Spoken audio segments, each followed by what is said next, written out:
The ATSB's final report into the premature parachute opening involving a Cessna 208 Caravan highlights the importance for parachutists to be mindful of their handles, particularly when exiting the aircraft.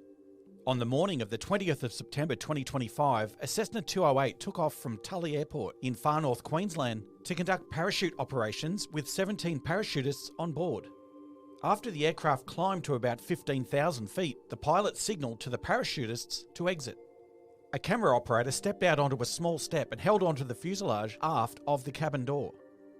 As the first parachutist stepped out of the door to assume the most forward front float position, their reserve parachute inadvertently deployed, dragging the parachutist backwards and dislodging the camera operator into freefall. The parachutist's legs were injured as they struck and damaged the aircraft's horizontal stabiliser. Their canopy wrapped around the horizontal stabiliser and the elevator, suspending them beneath the aircraft. 13 skydivers exited the aircraft and 2 remained in the doorway, watching as the parachutist used a hook knife to cut sufficient reserve parachute lines to enable the parachute to tear free. The parachutists then deployed their main parachute, which tangled with the remnants of the reserve canopy. However, they were able to untangle the lines and regain sufficient control of the main parachute to land without further incident. Despite control difficulties due to substantial damage to the horizontal stabiliser and part of the reserve canopy wrapped around the tail, the pilot safely landed the aircraft back at Tully Airport. The ATSB's investigation found that as the first parachutists climbed out of the aircraft and into the front float position, their reserve handle snagged on the aircraft's flap, resulting in the deployment of the reserve parachute.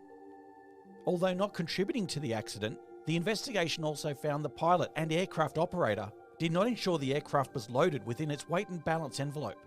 Investigator in charge, Seraphine, said the parachutists had clipped open the roller door before exiting the aircraft, increasing safety for the pilot.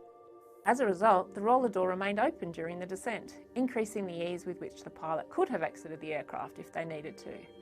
And although not mandatory at the time of the accident, the parachutists had a hook knife attached to their chest strap, enabling them to cut enough reserve parachute lines for the parachute to tear free of the tailplane.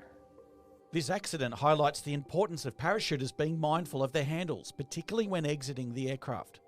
Carrying a hook knife secured to the parachute container could be life-saving in the event of a premature reserve parachute deployment.